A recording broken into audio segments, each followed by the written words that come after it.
Halo adik-adik, kembali lagi bersama Kacu di mata pelajaran biologi. Kali ini kakak akan bahas materi kelas 11 tentang sistem koordinasi. Jadi materi ini materi yang besar, agak besar karena dia ada 3 subbab yang juga termasuk sistem. Jadi di sistem koordinasi itu nanti yang akan dibahas itu ada sistem saraf, sistem indera, dan sistem endokrin atau biasanya kita kenal dengan hormon, gitu ya. Jadi sistem di dalam sistem kira-kira begitu. Nah, kalau kita bicara tentang sistem koordinasi, itu berarti kita bicara tentang interaksi, hubungan, mengkoordinasi berarti kan mengkomunikasikan, menghubungkan antara beberapa sistem yang saling terhubung. Nah, jadi sistem saraf, sistem indera, sistem endokrin itu berkoordinasi, berkomunikasi, atau saling berhubungan, gitu kira-kira ya. Kakak ambil contoh misalnya begini nih. Jadi kalau bab ini kita bicara tentang sistem saraf. Kalau ngomongin sistem saraf, kita bicara tentang rangsangan, impuls, kira-kira begitu. Kalau kita ngomongin indera, berarti kita punya panca indera, 5 indera: telinga, hidung, lidah, kemudian kulit, sama mata. Ini dikatakan panca indera sebagai penerima rangsang dari si saraf. Kemudian ada endokrin, hormon yang bekerja di dalam tubuh kita itu saling berinteraksi, saling bekerja sama. Nah, contohnya gini deh, kakak ambil contoh. Ini sistem koordinasi dulu nanti ya. Saat kalian di sana di rumah masing-masing bilang iya ngerti, itu berarti kalian sudah bekerja antara sistem saraf dengan sistem indera saling bekerja. Iya ngerti kak di sana gitu kan. Berarti kan ada rangsangan yang diterima sama telinga sebagai alat indera, dikirim ke otak sebagai saraf pusat, yaitu rangsangannya. Nah, itu contoh hubungan antara saraf dengan indera. Terus kamu gimana kak? Contoh yang paling gampang itu kalau kita bicara sistem endokrin atau hormon, misalkan mama kalian di rumah itu lagi masak sop, baunya enak banget ini kan, opor lah kan begitu. Nah, saat kalian mencium bau opor, itu berarti kan sistem indera saraf sebagai penerima rangsang hidung mencium aroma zat kimia bau opor tadi, si indera bekerja. Nah, si indera itu akan dikirim dari hidung sel saraf menuju ke otak, diolah di otak. Nah, saraf di otak bekerja untuk memberi rangsangan berupa kelenjar endokrin, saliva di sini. Jadi lapar nih. Nah, ini contoh koordinasi dari sistem saraf, sistem indera, sistem endokrin. Itu kalau contoh nyatanya. Contoh dalam berkomunikasi, kita ngobrol, kakak nanya kalian jawab, itu indera dan saraf. Kemudian ada makanan di rumah, masak dengan masak yang aromanya sedap, endokrin, indera, saraf bekerja. Nah, itu contoh nyatanya dulu. Nah, setidaknya di video kali ini kakak akan bahas dulu tentang sistem sarafnya, gitu ya. Nah, pada sistem saraf kita akan bahas 3 subbab. Ada sel saraf atau disebut dengan neuron, ada saraf pusat, ada saraf tepi. Gitu. Biasanya ini bisa disingkat dengan sistem saraf pusat, ini sistem saraf tepi. Nah, yang pertama kita bicara tentang sel saraf, neuron. Hati-hati, neuron itu berbeda dengan nefron. Kalau nefron kita sudah belajar tuh di bab sebelumnya, yaitu tentang sistem ekskresi pengeluaran. Nefron itu bagian terkecil dari ginjal. Kalau neuron bagian terkecil dari saraf, yaitu disebut sebagai sel saraf, gitu ya. Nah, pertama kita bahas dulu tentang struktur dari neuron, bagian terkecil dari sel saraf. Nah, kira-kira gambarnya begini deh. Ini gambar yang paling bagus, kira-kira begitu ya. Nah, ada sekitar 9 bagian. Nah, kita bahas satu-satu. Pertama itu disebut sebagai ya dendrit, betul sekali. Di mana fungsi dari si dendrit ini menerima rangsang dari luar.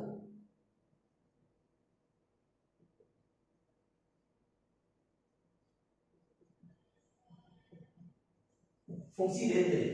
Nah, Yang kedua deh, ini disebut sebagai badan sel.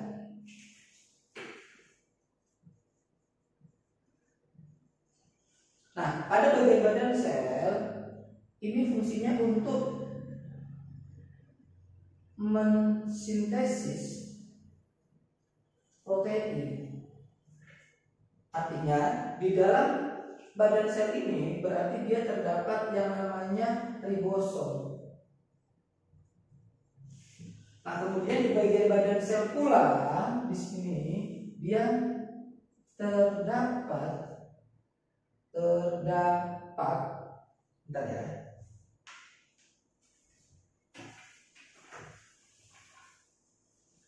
Namanya badan misai. Nah, yang ketiga itu nukleus atau inti sel. Nah, artinya kalau kita bicara nukleus atau inti sel berarti dia berfungsi untuk mengatur segala aktivitas dari si sel saraf. Yang keempat ini di juluran paling panjang dari sini yang hitamnya di tengah-tengah sampai bagian belakang. Nah, itu disebut sebagai akson atau nama lainnya dia disebut juga dengan neurin. Apa fungsinya? Ya, yaitu meneruskan rangsang.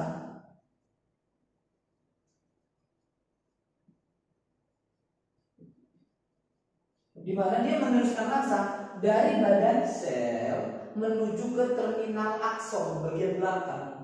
Bisa terminal akson, bisa juga yang namanya sinapsis. Oke. Nah, bagian yang nomor 5, nah ini adalah bagian akson yang kelihatan atau celahnya disebut sebagai nodus Ranvier. Celah. Nah, celah ini fungsinya adalah mempercepat jalannya rangsang.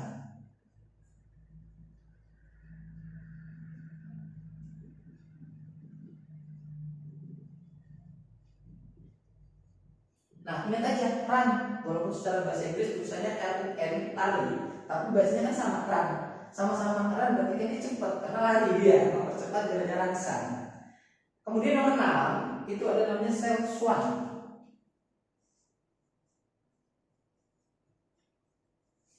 Ini adalah sel yang berfungsi untuk membentuk selubung mielin.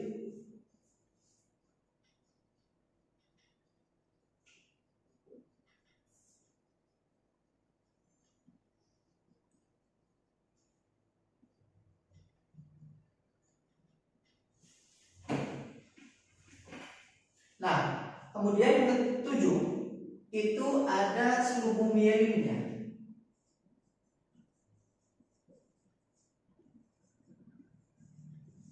Jadi ibarat charger, selubung mielin itu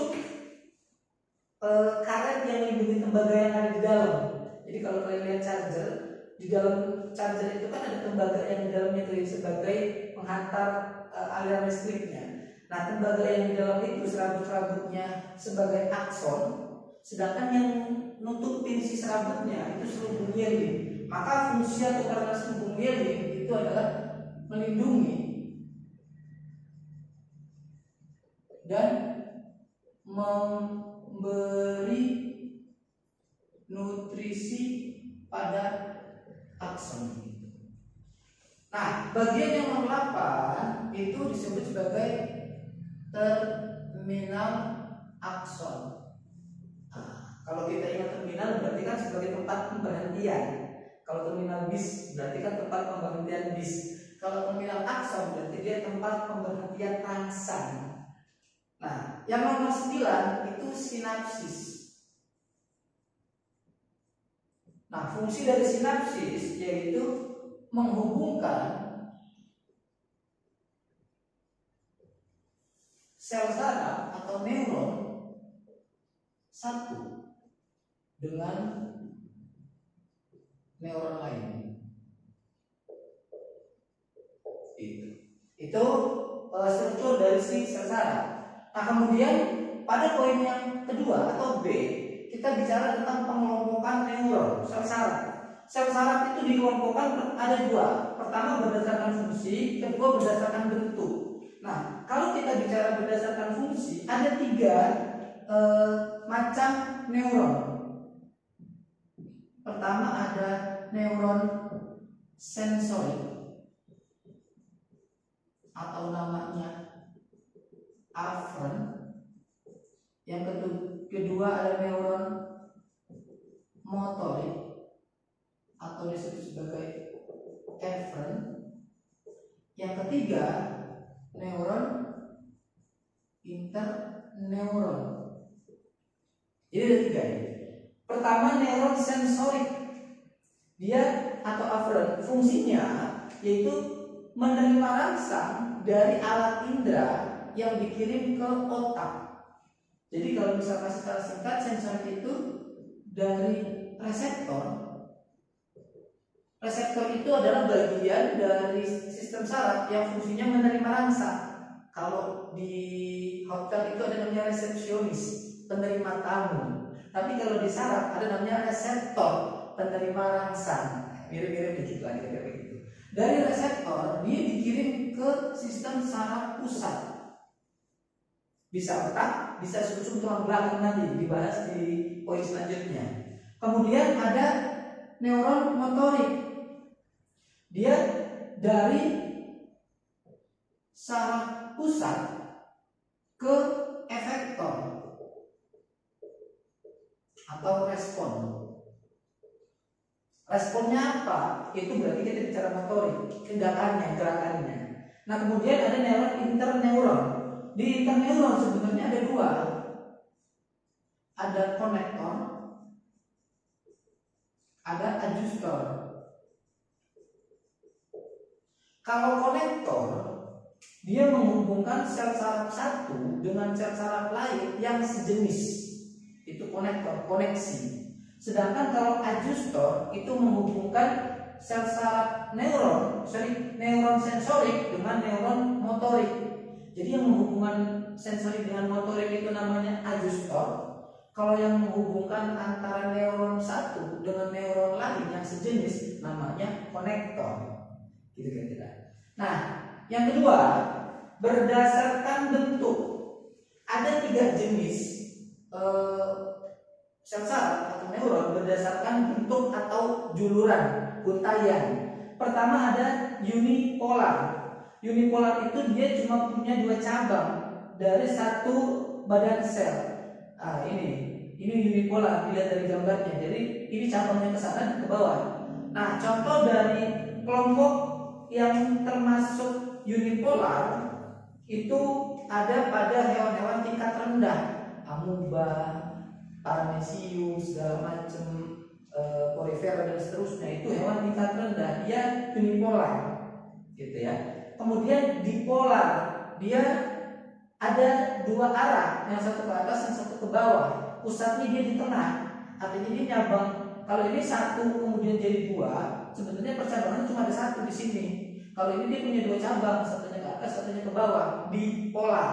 Nah, contoh kelompok atau bagian yang bersifat bipolar itu ada pada retina atau ada pada fovea. Kemudian ada pada telinga, saraf-saraf yang ada di telinga itu termasuk dipolar atau bipolar, atau juga pada sel-sel yang ada di hidung. Nah, kemudian yang multipolar, cabangnya banyak dia. Nah, kalau yang cabangnya banyak itu paling banyak ada di bagian sel saraf pada motoriknya di sumsum tulang belakang kita. Nah itu. Jadi ini berdasarkan bentuk. Bisa dipahami ya? Oke, sebelum kita lanjut, silakan kalian salin dulu materinya. Oke, adik-adik sudah disalin ya tadi ya di bagian pertama ya. Kita masih lanjut di sel saraf. Setelah tadi kita sudah bahas 2 poin, sekarang kita masuk ke mekanisme penghantaran impulse. Cara menghantarkan rangsang itu gimana? Ada 2. Pertama, ada yang melalui membran plasma. Yang kedua, ada yang melalui celah sinapsis. Nah, kalau yang bicara tentang membran plasma, ada 2. Ada proses namanya polarisasi, ada proses yang namanya depolarisasi. Nah, polarisasi itu kalau kita artikan secara sederhana itu artinya potensial istirahat.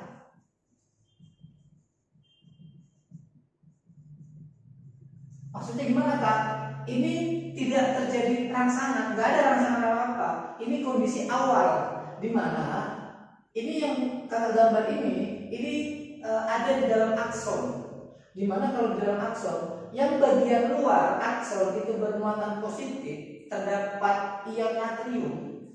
Yang di bagian dalam bermuatan negatif, terdapat ion kalium.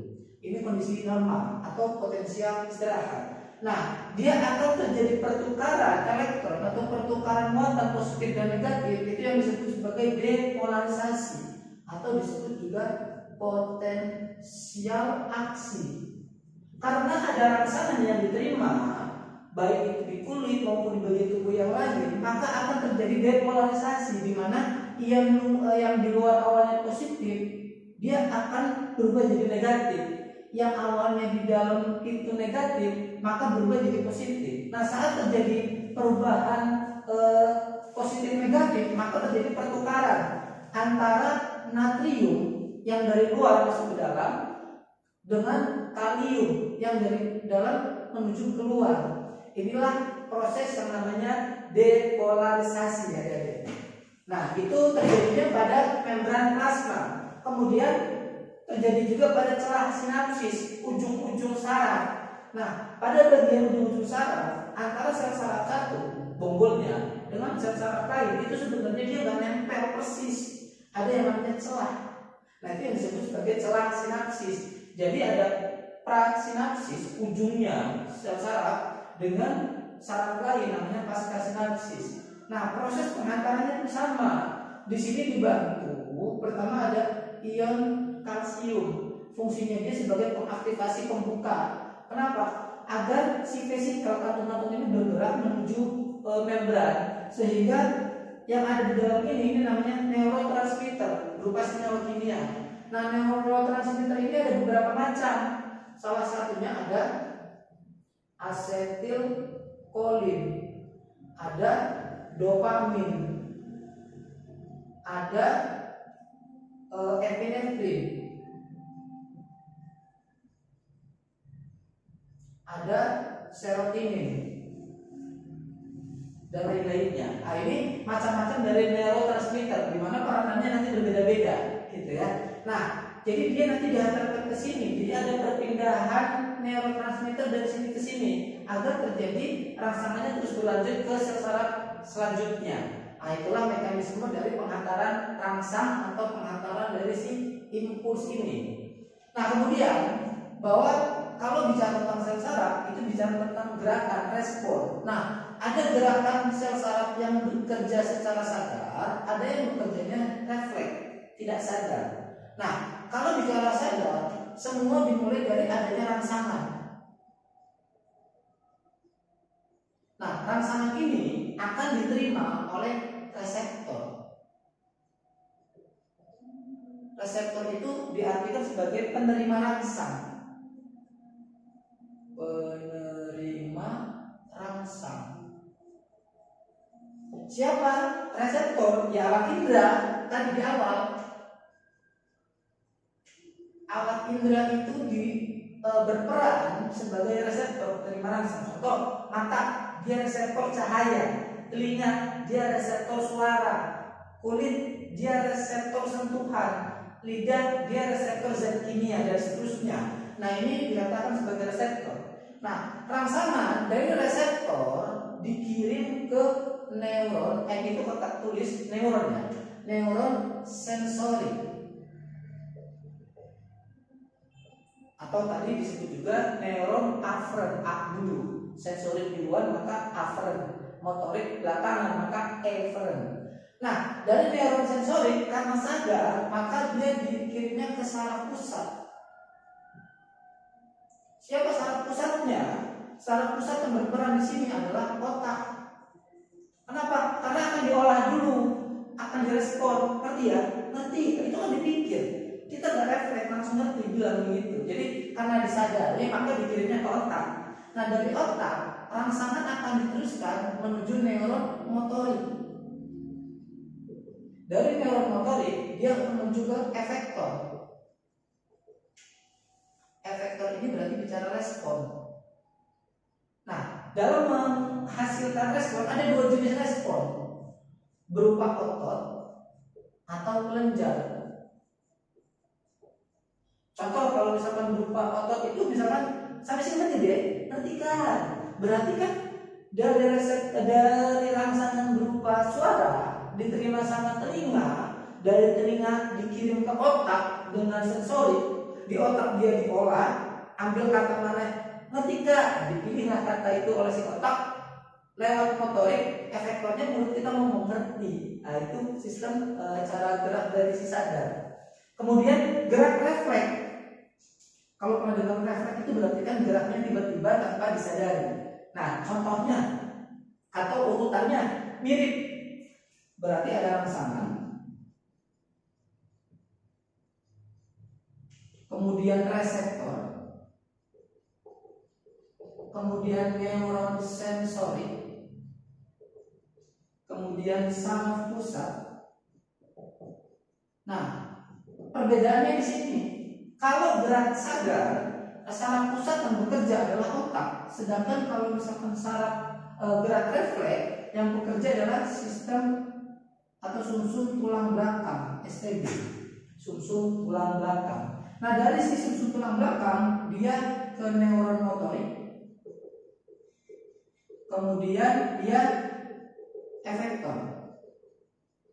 Contohnya, saat kita nginjek paku, kira-kira kita akan melakukan gerak sadar apa gerak refleks? Dipikir apa langsung refleks diangkat? Gak mungkin kan kita nginjek paku, terus kita pikir sakit gak ya? Diangkat apa enggak? Refleksnya kan barusan langsung lewat otak, dia langsung menuju ke sumsum tulang belakang untuk merasakan bahwa ini harus diangkat kakinya karena sakit gitu loh. Gak mungkin kita dipikir-pikir dulu, oh belum sakit, nanti sakit, oh iya, tapi harus cepat. Responnya harus cepat, tanggapannya, maka langsung diangkat. Maka itu salah satu bentuk refleks yang dilakukan oleh sumsum tulang belakang nanti di situ peranannya. Atau kalau uji refleks apa enggak, biasanya dengkulnya diketok pakai palu, bukan martil ya. Tujuannya untuk melihat refleksnya. Kalau di soal-soal biasanya bentuknya begitu. Nah itu pada gerak refleks. Bisa ya sampai sini ya. Silakan kalian bisa catat terlebih dahulu. Berarti poin sel saraf selesai. Kita masih ada 2 subbab lagi. Oke, silakan salin. Oke, kita lanjut ke poin kedua. Berarti kita sekarang masuk ke sistem saraf pusat. Artinya sistem saraf pusat berarti otak itu kan, atau saraf pusat itu yang mengendalikan semua segala aktivitas. Di situ paling banyak terdapat sel saraf, baik di otak maupun di sumsum tulang belakang nanti. Nah, sistem saraf pusat itu punya 2 bagian yang sangat penting. Yang pertama adalah otak, atau dalam bahasa kerennya disebut encephalon, atau sumsum tulang belakang, atau dalam bahasa Latinnya namanya medula spinalis. Sebenarnya itu udah pernah belajar istilah sumsum itu, pernah ada di ginjal, sumsum ginjal, namanya medula renalis. Kalau ngomongin sumsum tulang belakang berarti namanya medula spinalis. Spinal itu tulang belakang, sepanjang belakang atau vertebra. Nah, sekarang kita bahas dulu tentang otak. Nah, pada otak itu terdapat cairan bening, dia untuk menahan benturan, namanya cerebrospinalis.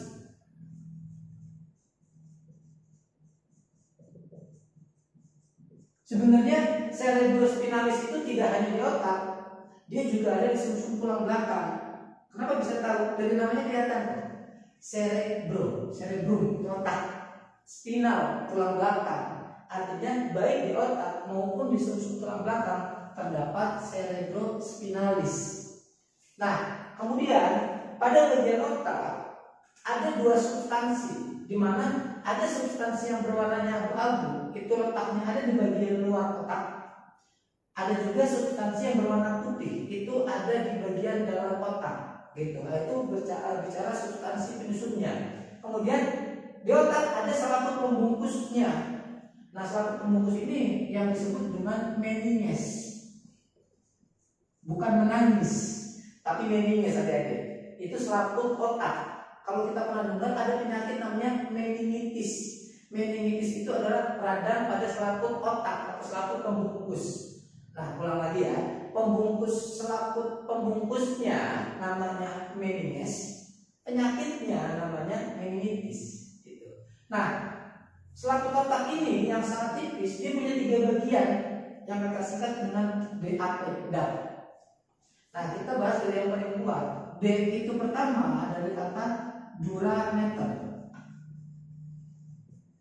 Ini lapisan paling luar. Kemudian ada A, arachnoid.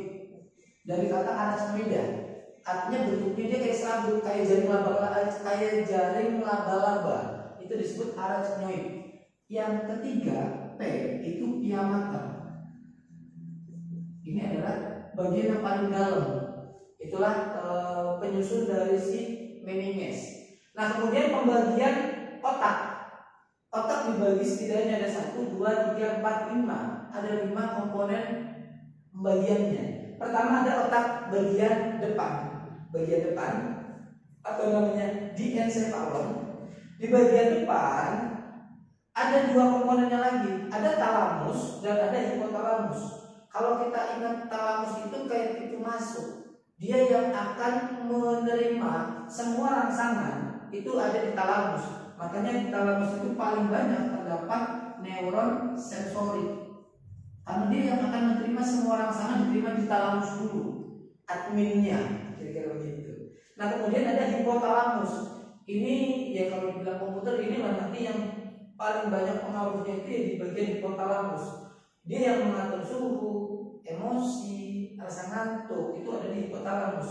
Nah, di hipotalamus juga terdapat hipofisis atau endokrin. Nah, yang nanti akan kita pelajari di bab selanjutnya, di bagian selanjutnya ke endokrin. Nah, di sini berhubungan dengan hormon. Jadi hampir semua hormon sebagian besar itu dikendalikan oleh otak. Makanya yang pernah kakak baca, orang stres itu akan mempengaruhi jumlah produksi hormonnya. Karena stres itu berarti kan ada masalah di bagian otaknya sehingga berpengaruh terhadap sistem kerja yang lain. Itu di hipotalamusnya. Nah, kemudian ada otak besar. Ini jumlah ukuran yang paling besar. Nah, dari namanya otak besar itu kita sebut dengan cerebrum. Nah, di bagian otak besar dia punya 4 lobus, 4 bagian. Ada lobus parietalis, ada lobus temporalis, ada lobus parietalis, temporalis, frontalis, sama lobus occipitalis. Kita dimulai dari frontalis dulu ya, yang gampang. Lobus frontalis, front artinya di depan. Berarti dia otak yang ada di bagian depan, bagian sini. Fungsinya apa? Pikir. Makanya kita kalau itu kan bilang pikir dong mikir. Nah, itu bagian frontalis sebenarnya. Dia untuk pusat berpikir, baca, nulis, itu bagian frontalis. Terus parietalis ini dia mengatur suhu dan emosi, hampir sama kayak hipotalamus.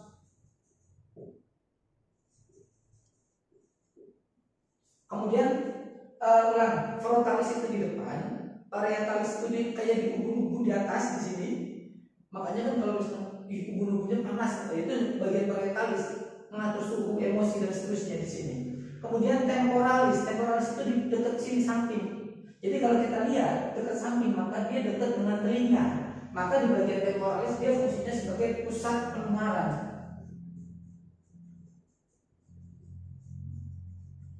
Terus ada occipitalis, itu di bagian belakang. Ingat, otak belakang tidak sama dengan otak kecil nanti yang kita bahas selanjutnya. Otak belakang itu di bagian sini deh. Nah, bagian occipitalis itu kalau kita tarik ke depan kayak kacamata, maka fungsinya dia sebagai pusat penglihatan.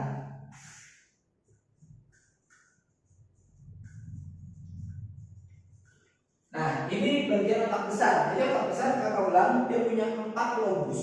Frontalis, kecerdasan berpikir, parietalis, berarti di sini dia suhu atau emosi. Temporalis dekat telinga berarti dia pusat pendengaran. Kemudian ada occipitalis bagian belakang itu sebagai pusat penglihatan. Makanya kalau di film-film laga, kalau dipukul bagian belakangnya itu bisa menyebabkan kebutaan. Nah, oke, lanjut ke bagian selanjutnya, otak tengah. Nama kerennya ini mesencephalon. Kalau kakak suka plesetin dia ingat mesen segalon. Nah, dia ingat itu otak tengah. Nah, otak tengah ukurannya lebih kecil daripada otak kecil. Nah, jadi dia letaknya di tengah-tengah di bagian kepala kita. Nah, fungsinya dia sebagai pergerakan bola mata.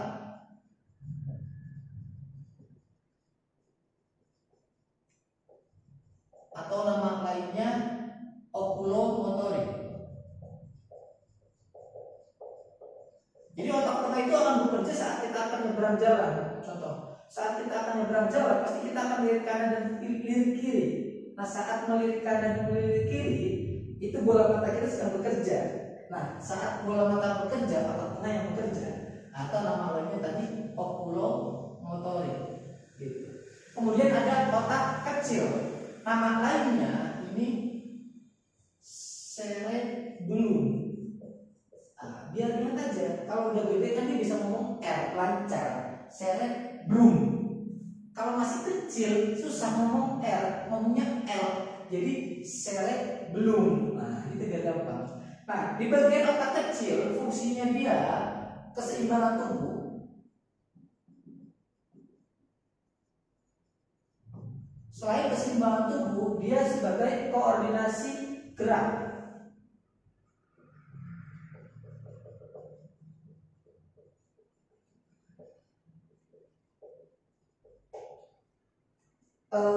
Gini sih gampangnya, kalau bicara koordinasi gerak berarti semua tubuhnya itu cenderung lemas. Kalau orang tidur kan dia bisa sambil diri karena sebenarnya dia agak setengah sadar. Tapi kalau misalkan otak kecilnya bermasalah, dia akan letoy jatuh karena keseimbangan tubuhnya terganggu, koordinasi geraknya terganggu.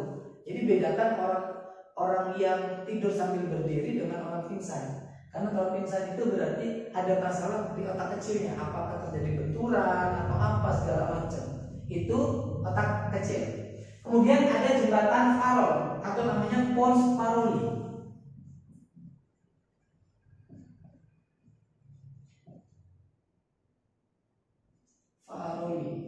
Nah, jembatan Farol ini dia penghubung antara otak bagian sebelah kanan dengan otak bagian sebelah kiri.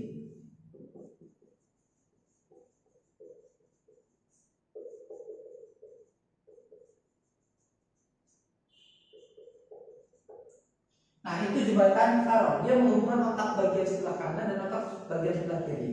Kemudian selain itu dia juga menghubungkan antara otak besar dengan sumsum tulang belakang. Itu peranan dari si jembatan Farol. Sekali lagi kakak kasih informasi juga yang bagus bahwa otak sebelah kanan itu berpengaruh terhadap kerja tubuh bagian kiri.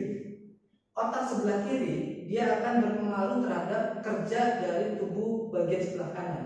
Makanya kalau orang yang sakit, misalkan dia kena adanya pecahnya pembuluh darah di otak, kalau pecah pembuluh darah otaknya di sebelah kanan, maka bagian sebelah kirinya yang nanti akan bermasalah, entah itu lumpuh atau mungkin tidak bisa digerakkan, atau juga sebaliknya. Nah, itu kira-kira. Nah, selanjutnya ada sumsum tulang belakang atau nama lainnya medula spinalis tadi. Sama. Dia terdapat cerebrospinalis, cuma penyusunnya kebalikan dengan si otak.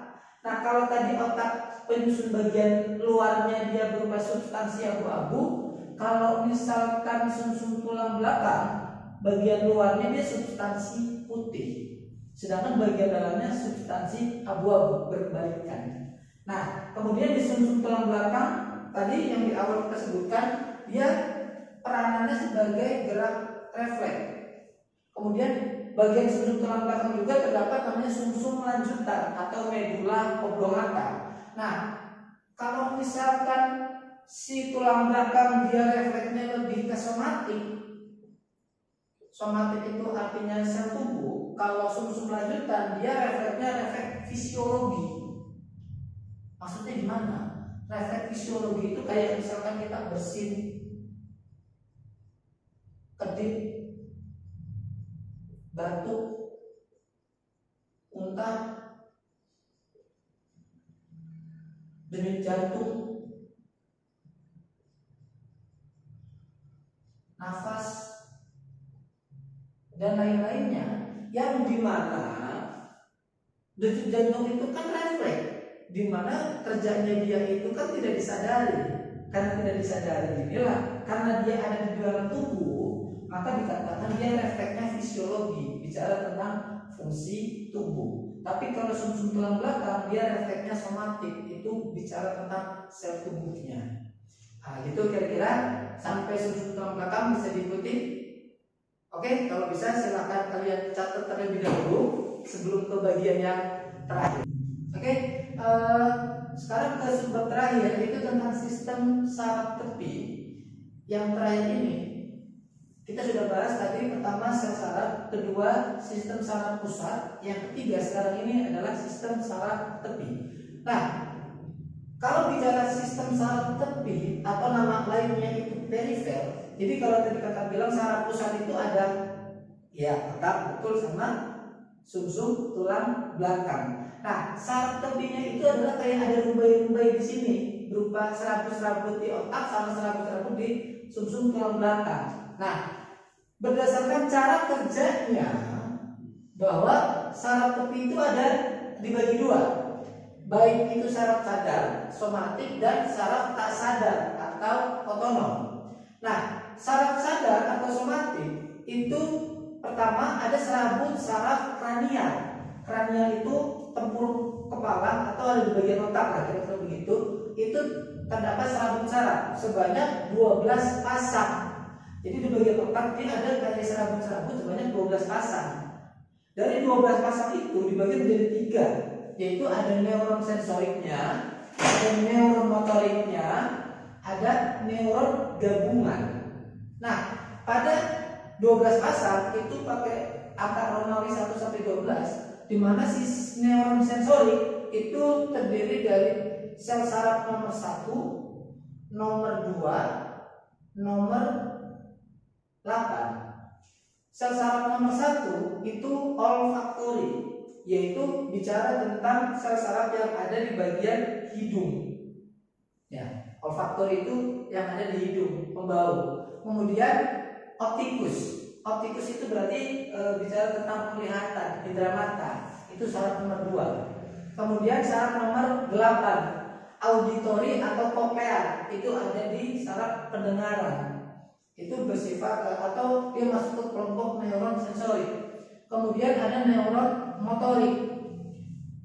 Neuron motorik itu ada pada saraf nomor 3, nomor 4, nomor 6, nomor 11, dan nomor 12. Khusus untuk nomor 3 itu ada yang namanya oculomotorik. Oculomotorik itu berarti tadi yang di awal kita bilang bahwa dia sebagai pergerakan bola mata. Kemudian neuron gabungan. Gabungan itu antara sensorik dan motorik. Itu terdapat saraf nomor 5, nomor 7, nomor 9, dan nomor 10. Nomor 9 itu glosofaring, berhubungan dengan pernapasan atau pencernaan. Kemudian vagus itu berhubungan dengan pencernaan. Nah, itu berdasarkan cara kerjanya. Kemudian selain saraf kranial ada 12 pasang, kemudian ada saraf serabut spinal ada 31 pasang. Kalau dulu di sistem gerak 31 pasang di sumsum tulang belakang itu ada di bagian leher. Di sini ada serabut, ada 7 serabut. Terus ada di bagian punggung sampai nanti di bagian tulang ekor. Itu terdapat banyak serabut-serabut saraf spinalis. Nah, itu. Kemudian selanjutnya ada saraf tak sadar atau otonom. Ada 2, yaitu ada simpatik dan parasimpatik. Simpatik dan parasimpatik kerja pada tubuh itu kerjanya dia berlawanan atau antagonis. Artinya kalau misalkan kita lihat dari tabel itu jadi lebih gampang. Ingat aja satu, kau mau ingat simpatiknya aja atau parasimpatiknya aja, yang mana yang lebih gampang? Nah, jadi kalau misalkan simpatik, kita ambil simpatiknya aja gitu ya. Terhadap pupil, simpatik terhadap pupil itu dia akan melebarkan pupil. Jadi paling gampang begini, saat mata kita disorot dengan cahaya yang berlebih, maka mata kita akan mengecil. Atau misalnya kita di tempat gelap, dalam kondisi gelap, pupil akan berusaha melebar untuk mencari cahaya. Nah, saat pupil melebar, maka simpatiknya yang bekerja. Saat terlalu banyak sinar, maka parasimpatiknya yang bekerja, karena dia akan mengecil di sini, gitu ya. Nah, kemudian ada saliva, kelenjar air lidah. Nah, di sini simpatik fungsinya dia menghambat produksi si saliva untuk dikeluarkan. Karena dihambat, maka sistem pencernaannya juga lambat, gitu ya. Kemudian ada jantung. Fungsi si simpatik pada jantung itu mempercepat. Jadi dia merangsang untuk denyut jantung bekerja lebih cepat. Itu simpatik. Berhubungan dengan arteri, diameter arterinya akan diperkecil agar aliran darahnya cepat alirnya. Kemudian ada bronkus. Saluran di bronkus juga akan diperkecil. Yang terakhir, kantung kemih. Saat simpatik dia bekerja terhadap kantung kemih, dia fungsinya untuk mengembangkan kantung kemih, untuk mengisi urin, kira-kira begitu. Nah, jadi pesan kakak, kalau untuk simpatik kalian cukup ingat aja bagian simpatiknya. Nanti kalau ingat simpatik, biasanya kan parasimpatik kan hanya lawannya aja, gitu. Itu di sistem saraf. Poin terakhir, bahwa di sistem saraf ada gangguan-gangguannya. Salah satunya gangguan itu ada yang namanya epilepsi, atau bahasa sehari-hari kita bilang namanya ayan.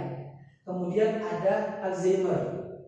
Kemudian ada neuritis, itu infeksi radang pada sel saraf. Nah, itu kira-kira. Nah, itu mungkin yang bisa kakak sampaikan di bab kali ini, yaitu tentang sistem saraf. Kita sudah bahas tentang sel saraf, sistem saraf pusat, dan sistem saraf tepi. Sekian adik-adik penjelasan dari kakak. Selebihnya mohon maaf dan terima kasih.